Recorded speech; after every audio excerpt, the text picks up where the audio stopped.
Let Leta take you on a journey of faith, life, travel, and interior design.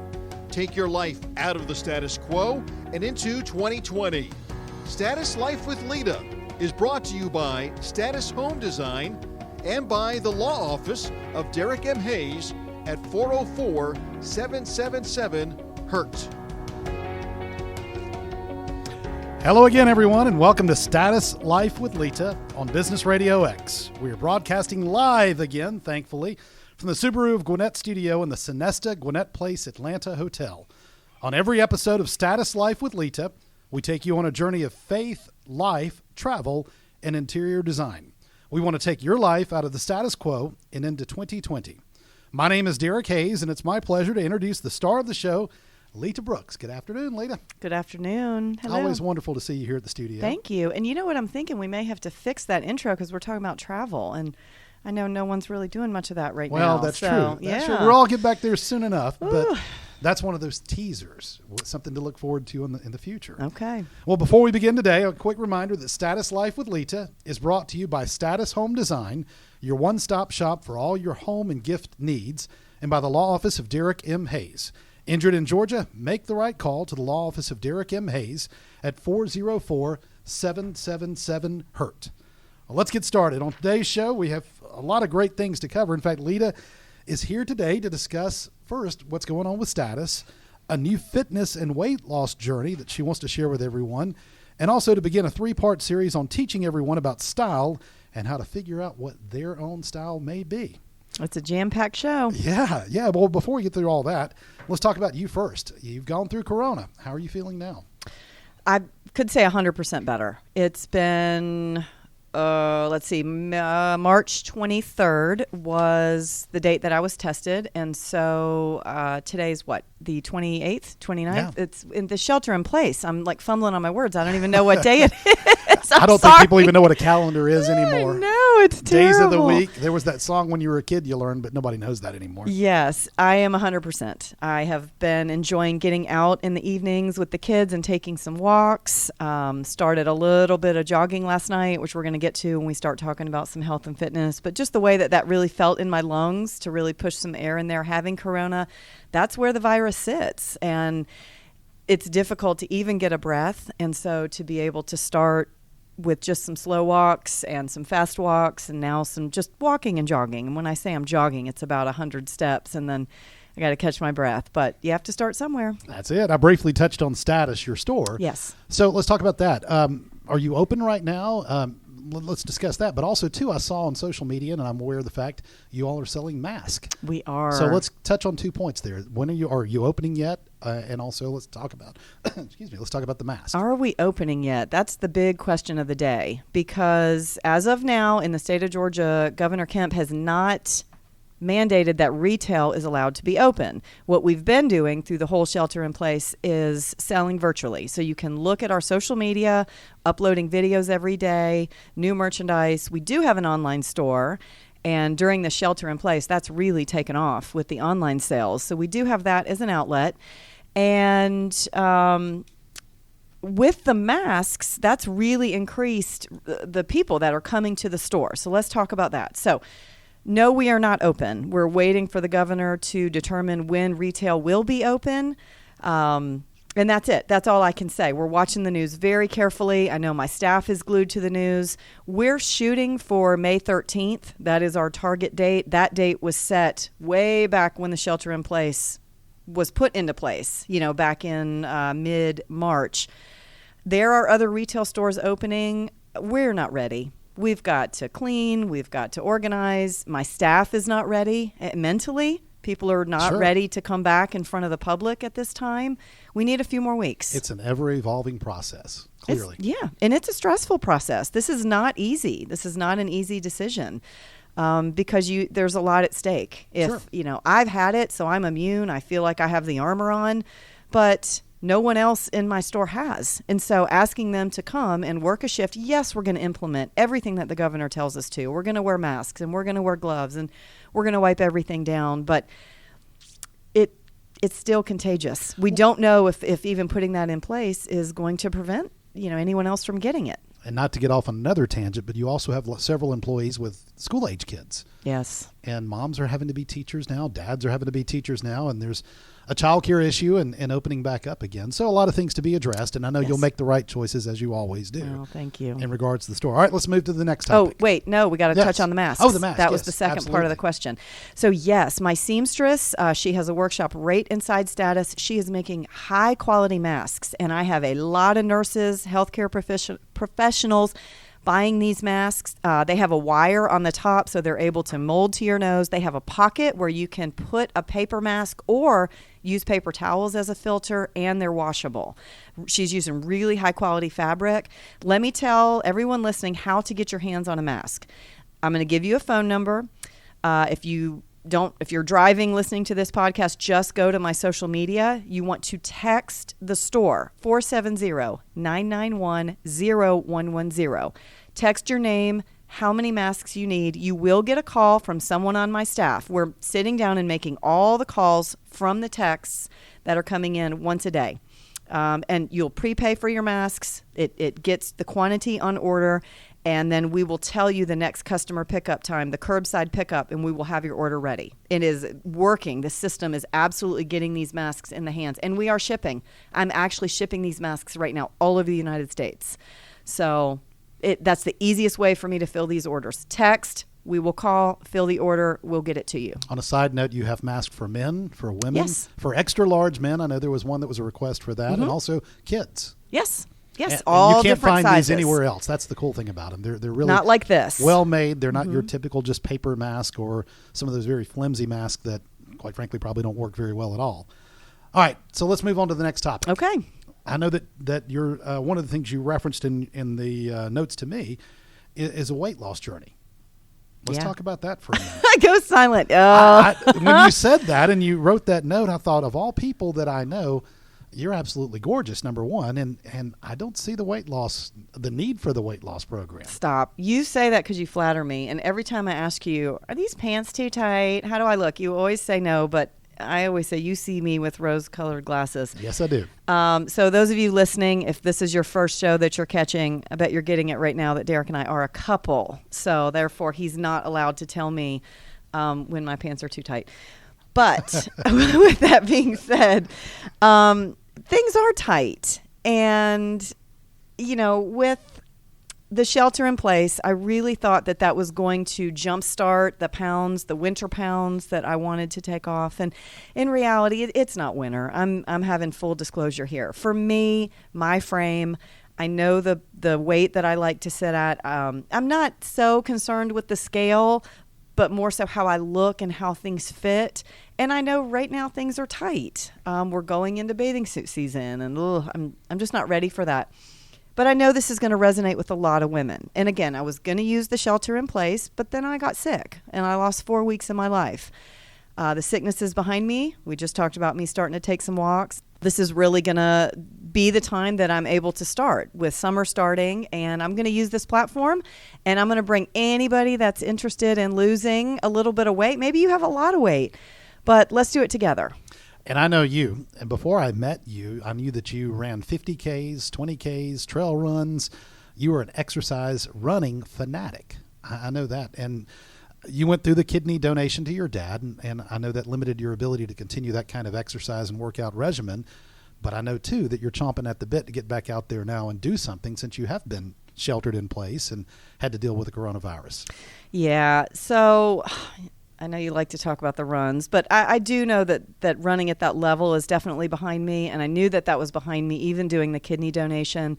Just on a side note, my doctor going through this, and it was the day of the kidney eval, he said that he would clear me to do a marathon, but I used to train and do the 50Ks, and I would train 6 months on and 6 months off.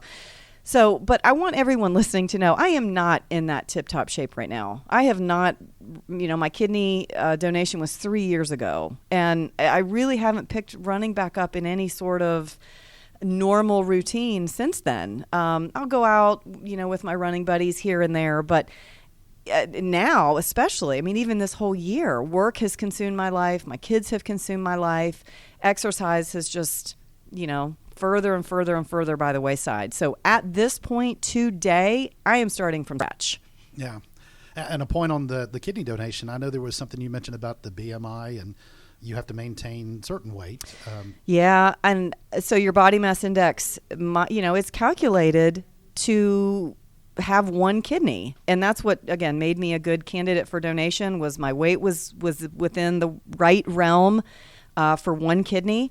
And so watching the scale go up and up and up, and I don't know the limit. I don't know when I would be in the danger zone, but I don't even want to get close to it. Again, it's about how I feel. And yes, I might have some sort of a medical risk, and I think I do. I'll have to discuss with my doctor about that. But it's being a woman and, seeing shirts are tight and I don't like it. It's more of a feeling. It's more about being uncomfortable in your own skin. Well, again, I think you look terrific, Ugh. but Stop saying that. What is your ultimate goal with this? So overall, I want to be healthier. I'm not a diet kind of person. I want to eat right, but I have to jumpstart this. I have a solid 10 I want to take off, period. 15 would be amazing. 10 for sure. I'm hoping women are going to follow me with any amount of weight loss that they want to take off. And we're going to share these stories, and we're going to jump in this together. I'm just here as a resource, and that's the whole point of Status Life with Leta. I'm not an expert, just because I've done some training in that. I'm not going to talk about that. We're not going into those kind of runs. We're going to talk about how to start from scratch. We're going to talk about how to make better food choices. We're going to talk about what works for me, and we're going to talk about what doesn't. And the plan is to follow some programs, try some shakes, try some recipes, and bring it all here. Find out what works for you and find out what doesn't. There are some, I'm in the Atlanta area, and there are some women with some phenomenal fitness programs. I'm going to try a few. I've got an ab program that I've just signed up for. I've seen the results. I've seen the results in some of my friends. Beautiful, rock hard abs. So I'm going to try it. And then I'm going to bring her in here and interview her and talk about her fitness journey because she has a fantastic one too. So this is not all about me. I'm just jump-starting it. Sure. Well, as a guy, we all tend to joke with each other about our weight. It's just what guys do. I know it's rather vulnerable for a female to talk about weight. So with you doing this, I want you to share with everyone, what made you decide to open up and be this vulnerable? Sure it is.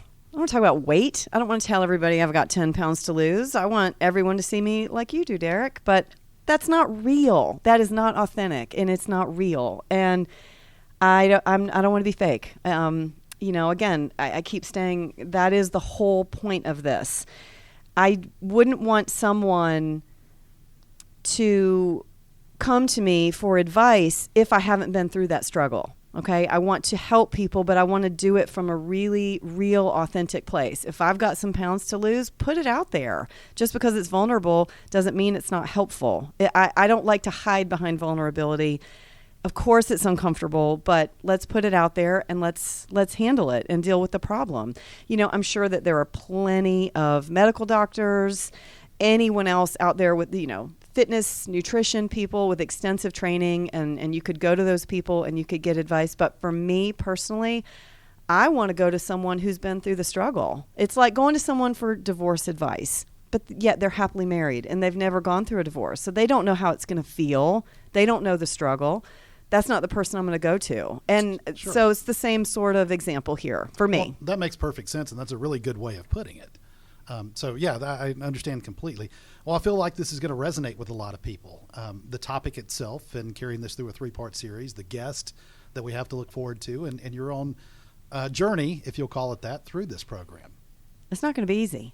Okay, I wouldn't have extra weight on me if this was easy.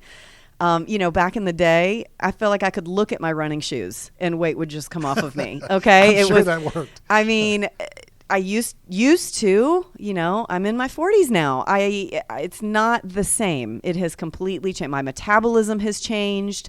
I cannot eat what I want. Cheat meals, all that kind of stuff. We'll jump in. We'll dive into all of it. But it's different, and it's been stuck on me for quite a while now. So I'm going to use this, and I'm going to get it off. That's my determination. I feel the motivation already. So when are you starting? When are we starting? Yeah. Okay.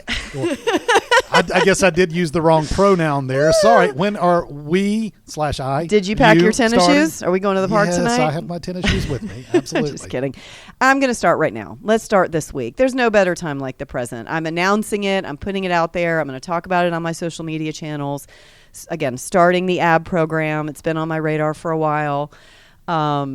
We're just jumping in. It's time. It's time. You know, the sun is out and it's almost time to get in our bathing suits and go to the lake or the beaches and hopefully the shelter in place is over. But again, no time like the present. Well, what you don't realize when we go on our walks in the park and I stop to look at a snake or any other wildlife there, it's not because I really want to look at that snake. It's my chance to take a break and breathe for a few minutes. Sure. It's hard to keep up with you. So having said that, what do you think will be your biggest challenge in this? Well, for me, my biggest challenge is time. And again, I think that's another problem that a lot of people can resonate. I work full time. My store, I own a retail store, Status Home Design. It's open 7 days a week. Now, I know that's a little different right now, but even with the shelter in place, we are making masks. That is a full-time job. And I want to do that. I am helping as many people as I can in getting these masks in your hands. So even though I'm not helping customers in the store, I am still helping customers behind the scenes. So, time. Most nights when I come home from work, I am beat. I have just been on my feet. I have probably just spoken to 100 people, taping a podcast, writing a blog, trying to exercise. Being a teacher to 2 kids at home? Yeah, right now? Yes. What right now my life and before Corona, you know, the time constraint is still there, even though life looks a little bit different right now. They need my full attention. So when I'm home, I've got to cook dinner because I don't like fast food X amount of nights a week because that's putting on the pounds and it's not healthy for them. We have schoolwork or homework, activities, trying to take a walk, baths, movie. I mean, they need attention. They want me to curl up. They don't want me to sit on my laptop and be working on something, checking emails. They want me curled up on the sofa with them. Being mom. And for me, that is where exercise and eating right completely disappeared. Was it because of my time disappeared? And whether that's my excuse, but honestly, that's my reason. I think everybody can understand that. Time is always one of those difficult hurdles to get over. And I know how dedicated and determined you are in life in general and very headstrong and the kind of person you set a goal and you go after it full speed and don't let up. And I appreciate that. One of the most admirable traits you have. One of the things I love about you, and I think everybody else that knows you does. So I look forward to this journey. I think this is going to be great, and I think everyone listening will enjoy it as well. All right, time to transition. I don't know if you're supposed to say that or not, but that's the goal. We're going to transition to the next part of the show. Yeah, we got a big topic. Because you are talking about a 3-part series, Teaching Design Styles. I know how much you love to teach, and I've seen you do lectures and those kind of things. So what do you think everyone's going to learn from this 3-week teaching series about styles? All right. This is really interesting. And what I want to do is give everyone an education on the different design styles. And I want to do this for the purpose of helping people figure out where they fit. Okay? Stay with me. Here's why. I cannot tell you how many times in my profession, both owning the store and being an interior designer, people come up to me, whether they're looking for a piece of merchandise in the store or they want to hire me to come and design their home, and they have absolutely no idea what their design style is. They go completely blank. And now I know everyone does not know the lingo, and I know trends are always ever changing. And I know this is where the insecurity stems from. And so that's what I want to hit on. Again, we're going right into vulnerability, right? We just did a whole weight loss, and now we're going to talk about your home, your haven, your design style. It really pains me to see that people are almost embarrassed or shy to answer this question. They feel like they are afraid of what my response is going to be about their style.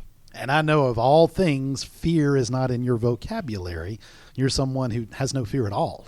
So with that being said, having to listen to someone else's fear, I know it inspires you to help them get through that.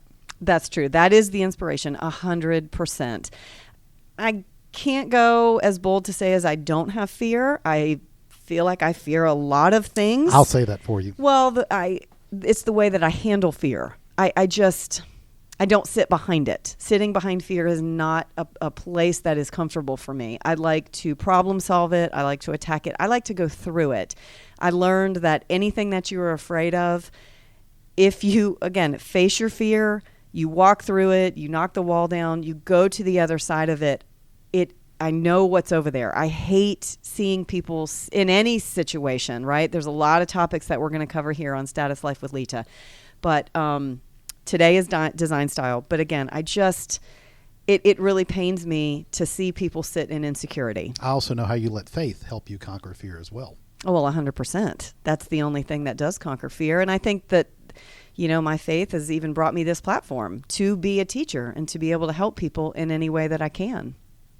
Right. Well, having said that, I know that design style is a concept I'm not familiar with at all. My idea of design style is what arcade game can I put in what corner, what pinball machine, what sports memorabilia will look good on top of that, and what items I can put in my bar in my home. That's pretty much it. Well, that's I can speak to that.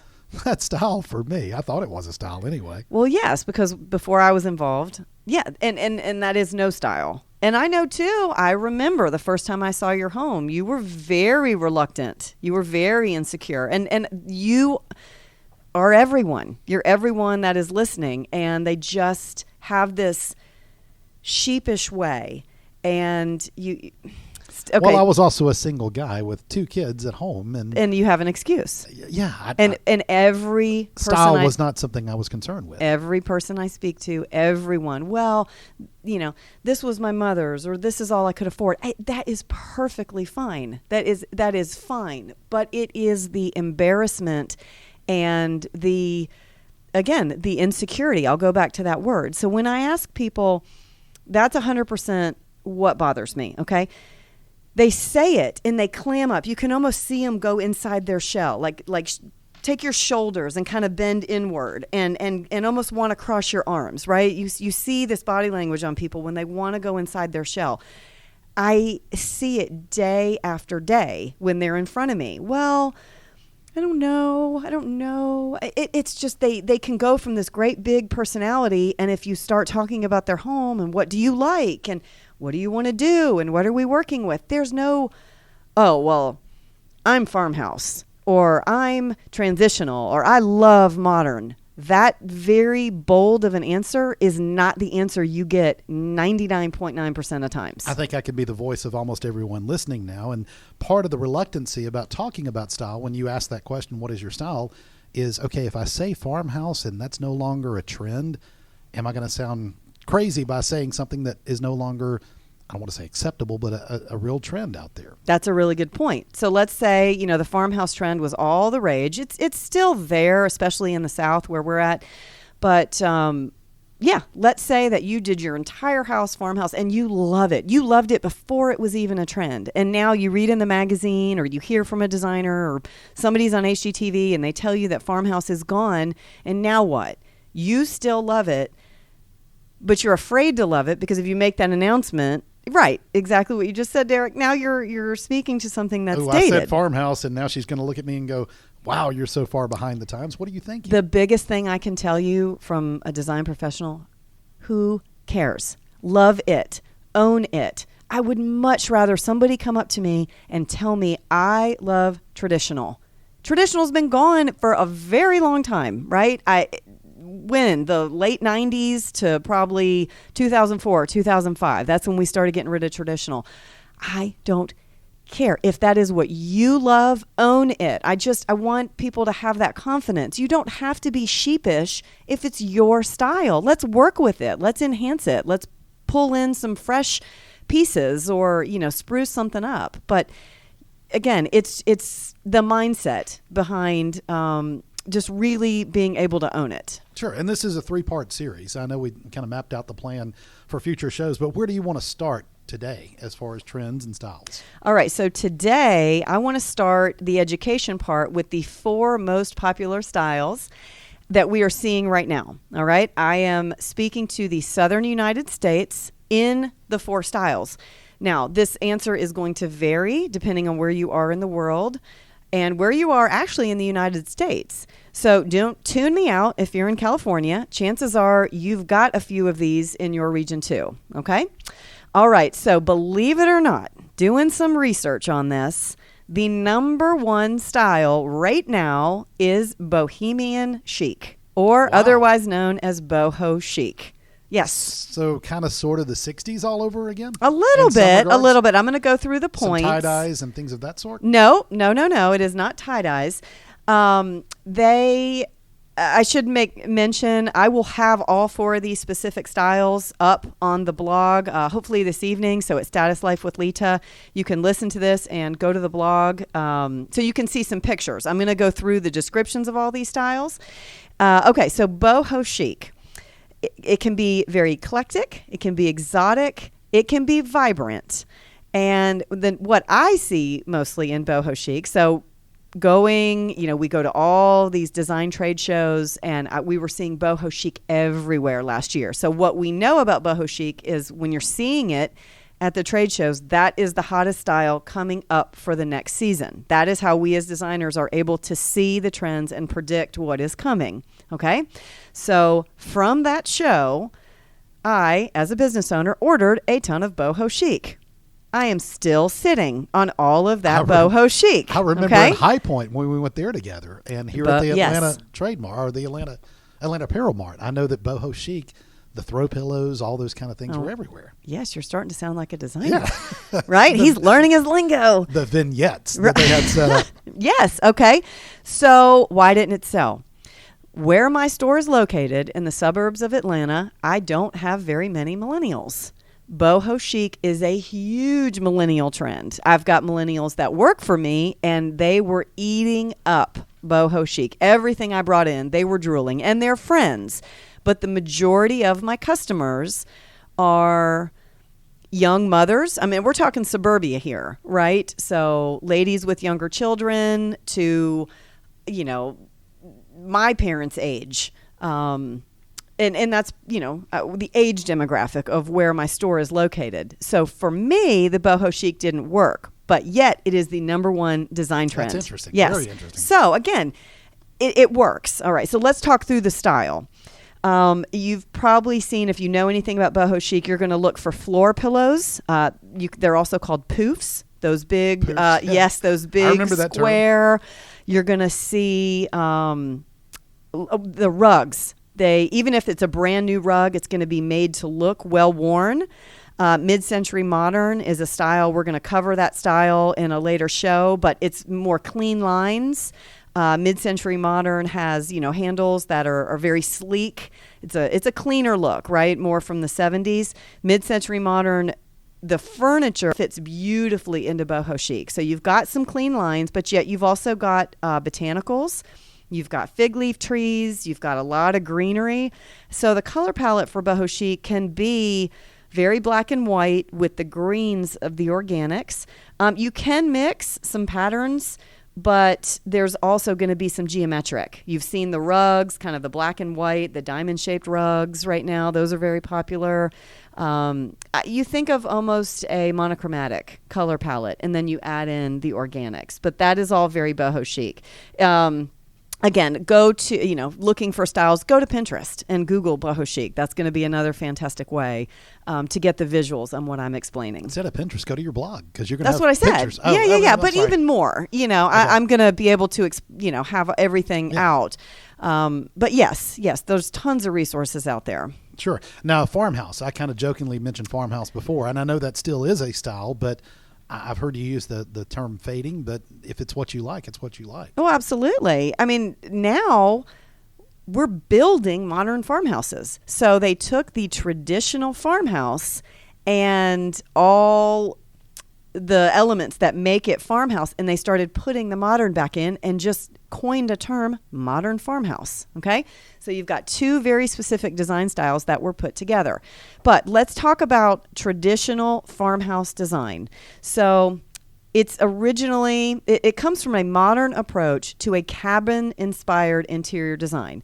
It is meant to be very textured. You think of a farmhouse as a lot of layering. You want the wood floor, maybe a darker wood floor with shiplap, became really popular with the Farmhouse. I mean, that just exploded a few years ago. We're shiplapping everything, ceilings and fireplaces, all the walls. Which just is a really, shiplap it all. A really good look. It's really beautiful. is. Yeah, no, it really, really is because of the texture. It takes just a plain plastered drywall and adds the lines, and then you put pictures on top of that. So you're thinking layer upon layer, and then you put a plant in front of that, and on one wall you can have 3 or 4 different textures. Lots of character to the wall then. Absolutely. Yes. So you want to see a lot of texture. You see the dried lavender and any really of the dried botanicals, a lot of greenery. We started seeing a lot of eucalyptus and a lot of magnolia and just these different picks and wreaths and all green. Cotton balls. I know I've seen that. Yes, cotton came back. See, I've learned something. I know. You've been hanging out with me long enough. Absolutely. Definitely distressed wood is very popular in Farmhouse, and linen, the upholstered linen. So you want to think of these more neutral, the whites, the beiges, very muted colors. There's not a lot of pop of color in Farmhouse. It's, even if you get the woods, you get the naturals. Very layered, very textured, but also very muted in color. And far different, of course, from Boho Chic. Yes. Boho Chic is cleaner lines. Again, it's got that mid-century modern. It's got the white and black, and it's also got the botanicals, but in style, they are very, very different. Right. Well, another term I've heard you use in talking about style is transitional. What does that mean? Transitional. This is a really neat style that was designed to marry 2 other styles together. So transitional really marries modern and traditional. Okay, so you're not Farmhouse. You're not, let's say that you have the exterior of your home really doesn't sit with having a farmhouse on the interior. And these are things you have to think about. I mean, I have a client right now, she's got a colonial brick home and she wanted farmhouse, but it doesn't work. It really, her home screams traditional, and yet she doesn't want to go to a more dated look. So we're going to sit her right in the pocket of transitional. So the whole thing in concept really ties together. So transitional is very popular. All right, so you're going to have modern materials in transitional: steel, glass, wood. All the elements that you can see in all the different styles are really thrown into transitional. But transitional has the plush furnishings like traditional, okay? Transitional has a more neutral color palette. You can sit in what they call the grayish, kind of gray, kind of beige, right? They came up with this whole color palette a couple years ago for transitional because all the beige kind of went away with traditional. So transitional is a style in and of itself. You can see barn doors with transitional. You would also see those in farmhouse decor. So it's really a blend of a lot of different styles, but also really pulling together the traditional elements. So again, if you're coming out of traditional and you're trying to upgrade, a really nice next step would be transitional, because with some paint colors and very minimal decorating, you can be in a whole new style. Well, you've mentioned traditional a couple of times. Do you want to talk about that a little bit? Yeah, we'll touch on it real quick. That is the 4th that I wanted to hit today. So we've got Boho Chic as number 1, Farmhouse, which is still, okay, so I told you I'm not selling Boho Chic. I'm still selling Farmhouse. So it may not it's be still very popular at all the design shows, but it is selling out of my store. So where I am located in the world, people still want Farmhouse. I cannot keep that merchandise in stock, and yet all my Boho Chic sits. So if you're listening and you need some Boho Chic and you live across the country, go to my website. I got a huge stock of it. And then again, transitional, which is a really nice marry of a lot of different styles. The last one, traditional. I think we all know this. I think whatever age bracket you're in, maybe your parents' house was traditional, maybe your grandparents' house, maybe you had it. I know when I, was coming up, this was the style I had in my late 20s, 30s. Darker woods, more burgundies, more golds as the accents, a lot of scroll. So you see a lot of the curved lines in the furniture, a lot of ornate details. This all came out of traditional. So even the fabrics, there were silks, velvets, different patterns and texture. Right now everything is more muted. Everything is more subtle. Even the blues, even if you are going to use a pop of color, if you're in transitional, it's much, much, much more muted. Back in traditional, we were using much brighter. How many people out there had a red dining room or a green dining room, right? We had all these big, I'm raising bright. my hand. I know you can't see it on the radio. We had bright yellow and not a farmhouse yellow. We just went through and plastered these big colors all over. And then we went into transitional and we started covering all of them with grays. And now we're sitting in Farmhouse in Boho and it's all white.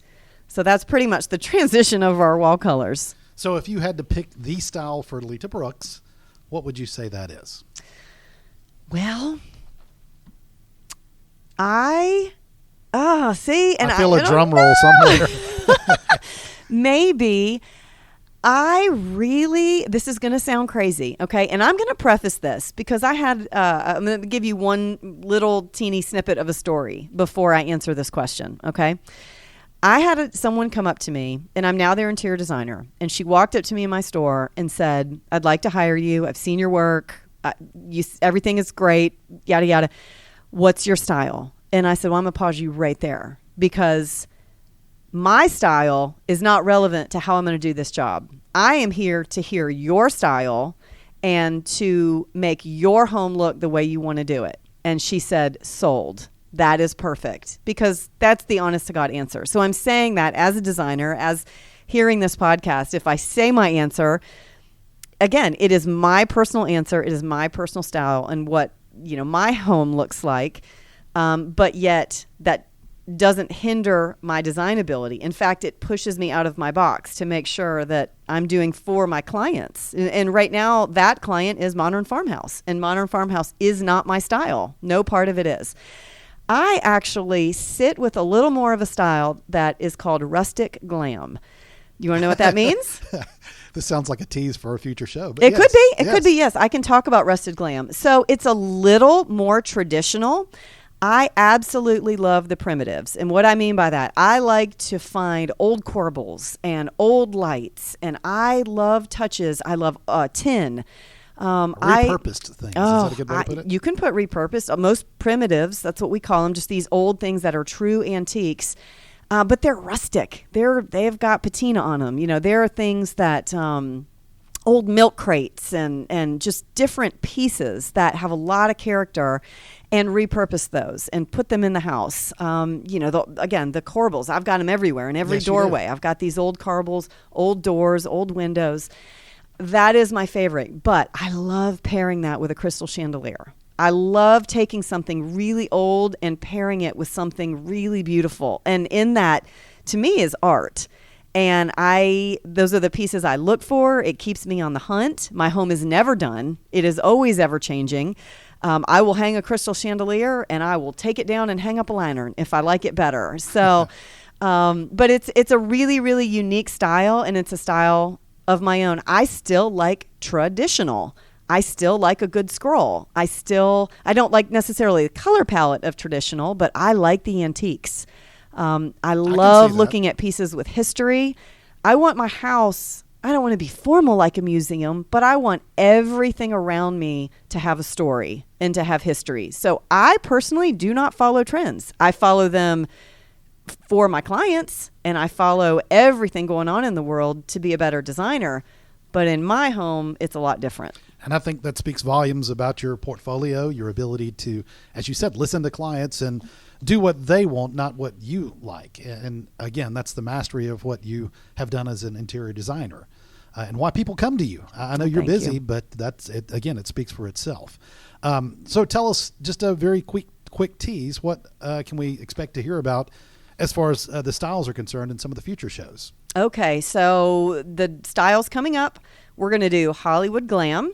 We're going to do Shabby Chic, Rustic, French Country.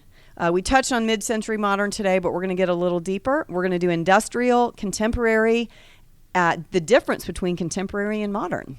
All that's going to be very interesting. And I know that as we go through this, it's going to be compelling to listen to all 3 parts of the series, as well as the weight loss plan. Yes, the weight loss. Going on this journey I together. still cringe. Yes, I'm doing it. And yes, I'm putting it out there, but it's still uncomfortable. It really, really is. And again, you're talking about someone who looks at you with rose-colored glasses saying, honey, you don't need to lose weight. But I'm going to bring in the experts. I mean, there's so much to this. There's so much to learn. There's so much guidance, and I can't do it alone. So reach out, message me, help be my support system, help hold me accountable. This is going to be a lot of fun. Well, before we close today, I want you to tell everybody about your social media and the website and how to contact you. Okay. The main site is statushomedesign.com. And on that site, you can reach all of the businesses. The interior design is connected to that, the online store, the status market, the blog, Status Life with Leta, and the podcast. So Status Home Design, all the channels are painted right across the top in all the different categories. Every one of those has a Facebook page, the Status Market, Status Home Design, Status Life with Leta, and Instagram. And Pinterest. So we are on all the social media channels. I do not do Twitter or YouTube. I haven't jumped into those yet. So you sound busy enough as it is, though. I am. Yes. And yes, I can speak to that. Yes, now you I are gotta very lose busy. some weight. All right, we'll go on the journey together. I found out today that we are going on this plan. So I don't know if my success rate will be quite as good as yours, but I'll try. I'll do this, and we'll see how it works out. All right, thank you, everyone, for listening and joining us today on Status Life with Leta, presented by Status Home Design and the law office of Derek M. Hayes. Don't forget, you can enjoy any of our podcasts anytime by visiting businessradiox.com, selecting the Gwinnett Studio, and then clicking on Status Life with Leta. This program is also available in your favorite podcast app. Until next time, for Leta Brooks, I'm Derek Hayes, and you've been listening to Status Life with Leta on Business Radio X.